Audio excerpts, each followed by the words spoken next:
Hello and welcome to another session of Kop Talk. Two Jews muse on the news and give their views thereon. I am Bob Cohn, the Editor-in-Chief Emeritus of the St. Louis Jewish Light, and with me is Larry Levin, Publisher and CEO of the Light. And also with us is Mike Sherwin, Managing Editor of the Light and Kop Talk producer. Larry, Palestinian Authority President Mahmoud Abbas has appointed a respected academic but political unknown to succeed the pro-Western Israel-friendly Salam Fayyad, who resigned recently.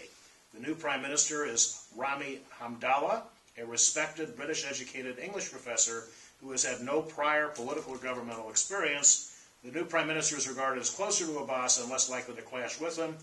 Secretary of State John Kerry is going to push for a resumption of the peace talks. Do you have any speculation as to whether this is good or bad for that process? I think, as we've discussed, the guy's a relative cipher. He's a relative unknown. It's hard to know how that will play out. One would think that Abbas would probably like that for purposes of keeping himself situated in power and not having the limelight stole from him, and to keep him in control of both the Western relations and relations between him and the Palestinian Authority and Hamas. But again, predictively, it's very hard to say. What do you think? Well, and predictions are difficult. I remember that when Nasser was president of Egypt, he chose Sadat as his vice president. He was called Nasser's poodle, and he ended up eclipsing Nasser in greatness by initiating the original peace talks. The same was said of Mubarak. He was called the laughing cow cheese vice president. Yeah. Sometimes people, once they get in office, they can be very surprisingly effective. Yeah, I have no problem with that. I think if the guy's had no political experience, injecting him into the single most difficult diplomatic situation in the world, over the course of time, seems to be a little bit too much to be expected. Yes. So we'll see what happens. And diplomacy is based on language, and an English professor couldn't do worse. We will hope that that's the case. For the best. Yeah. Absolutely. Yeah. Turning to another area of the Middle East, another non-Arab country, Turkey. Prime Minister Recep Erdogan over the weekend was subjected to the strongest spontaneous challenge to his 10-year leadership, when thousands of protesters gathered to protest his plan to convert a public park into a mall, monument, and shopping center.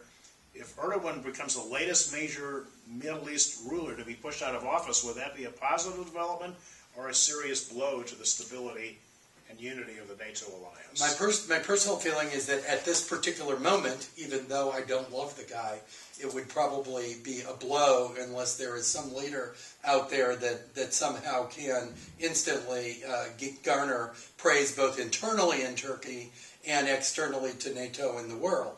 With Syria under siege, with the relations between Turkey and Israel finally a little bit better than they had been previously, there seems to be a move toward at least a tad of stability.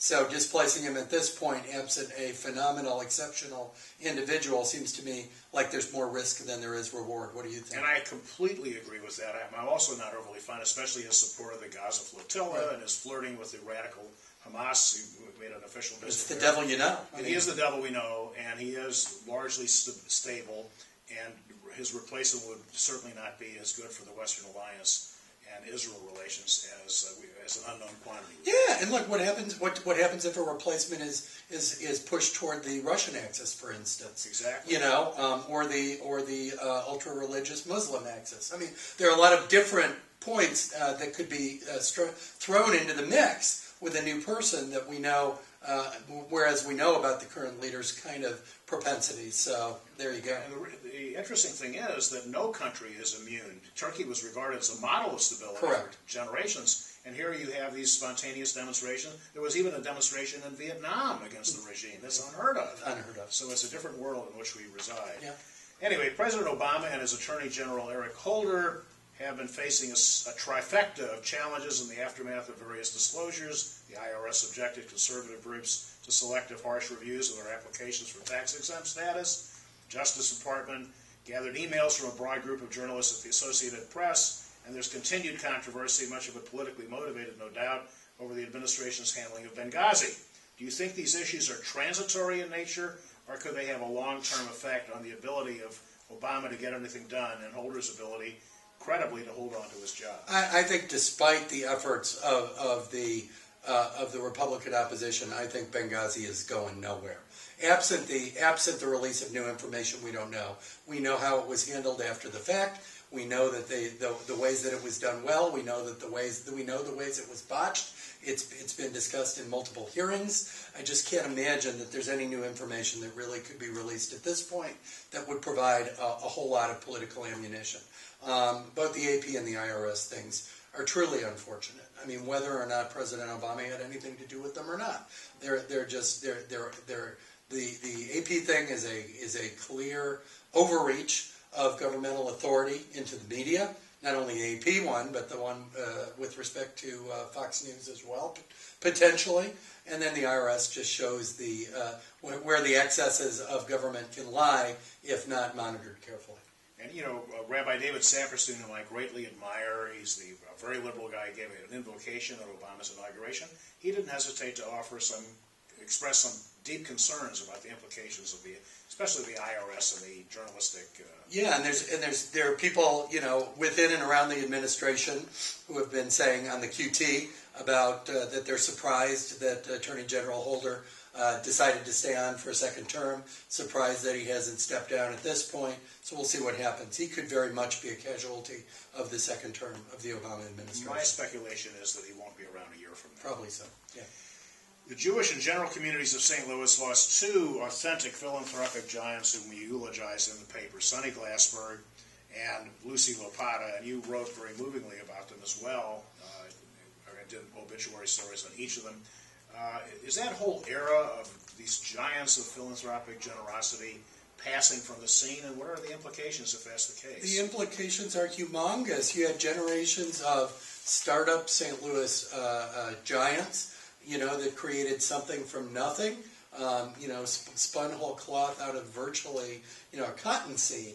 And we see in the case of the Lopata family, which was, refresh my memory, the company was Carboline, which is paint and exactly, yeah, and those kinds of companies which sprouted up over several generations, in post Civil War America, from the time of the first big wave of Jewish immigrants in the late 19th century and continuing for the next 100 years. There aren't as many, and now we see that startups aren't as place-oriented as they once were. Mm-hmm. They're based on somebody who has a techno idea somewhere, and it doesn't really matter or tie into their location or their community.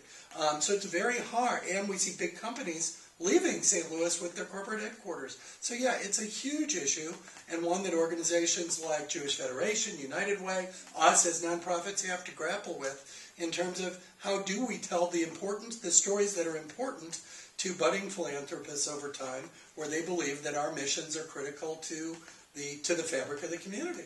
And, emblematic of that is another piece I did by Cohn this week, relates to the closure of what we used to call the downtown famous bar building, and its adjoining railway exchange building, in which you and I each worked at various times. Martin May, Buster May, was a third generation of leadership. Now we have this giant building, which was the largest department store in the world 100 years ago, and it was dedicated. An example of how times have changed in big box stores. Yeah, and people here who think of May as an exclusively St. Louis institution aren't aware of the impact that May had in Cleveland. Yes. The impact May had in Los Angeles. I mean, many places, and these major philanthropic giants now have just dwindled away. Their descendants are scattered to different places. Some want to be major philanthropists. Some want to just be left alone. Exactly. It's a huge, huge deal. It sure is something to be watched, as I know we will. Merger mania continues to grip our community and those around the country as well with Jewish institutions. The latest talks involving two mega congregations, Congregation Shar Emeth and Temple Israel.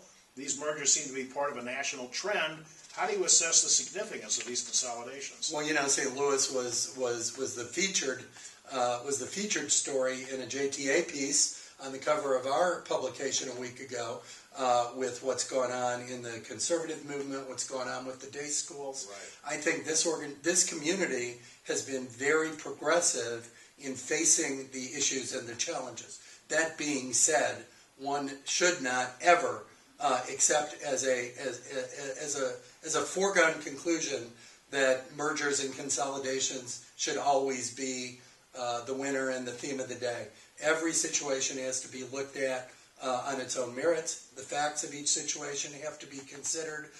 whether collaboration or cooperation or partnership or merger or consolidation are the right approaches. Some organizations are stronger than others, some are weaker, some are more politically favored, some are less fit. You don't want a situation where a couple people in the community are kind of calling the shots on who shall live and who shall die.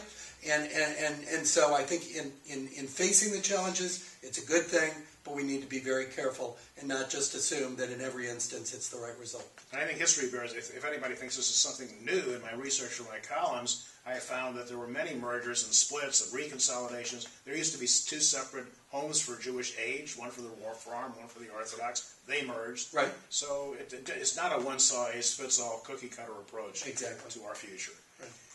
Now, the conflict in Syria, this will be my last question for this session, has spilled over into Lebanon. There's been an Israeli flyover. The Turks are involved. Opposition forces against Hezbollah, with Iran has boots on the ground. The head of one of the Sunni radical groups called the Hezbollah worse than the Jews, as infidels. Is there nothing the United States and its allies can do at this point? Has it metastasized where nobody can do anything right? I have no idea. I think there's a terrible fear of weaponry getting into the wrong hands. I think the gradations of who's in the opposition and who's in support and what falls into Hezbollah hands and what falls into other people's hands is so difficult. The biggest question right now, I think, for America is if we inject ourselves, is there at least a 51% chance that we can make it better than make it worse? And I think if we think we can make it better, and we can look at all the potential consequences, you can never see them all, but look as many as the potential consequences as we can, and say, is it more likely than not that we can save more lives than what's going on now? Then we should intervene. What the technical aspects of that intervention is anybody's guess. Smarter people than me. And I think the statistical likelihood of us being able to do any good at this point is going down by the day. I know that when Kissinger was asked during the Iran-Iraq war what he thought, he said, I hope they both lose if Hamas and Hezbollah go to war against each other. But it is a serious thing which we will continue to monitor. And I'll say this. I mean, I think Hezbollah is playing an awfully dangerous game by hooking their star so squarely to the government in Syria. I think if they fall, Hezbollah may well fall. As you've pointed out, Hezbollah has created many more enemies in this process, so it could cause even more instability. Well, we've covered a lot of issues. Larry, anything else you'd like to share with our readers and viewers in closing? No, I hope everybody has a wonderful summer. I hope you come to our Can We Talk session on June 17th, where we have a great both showing of a film about Israel-Palestine and then a discussion that follows afterwards. Yes. And again, keep reading about our great 50th Gala coming up on October 6th at the Ritz-Carlton, 5:30 p.m. Be there or be square. Well, Larry, thank you, and thanks to Mike Sherwin, and thanks to our viewers. Thank you.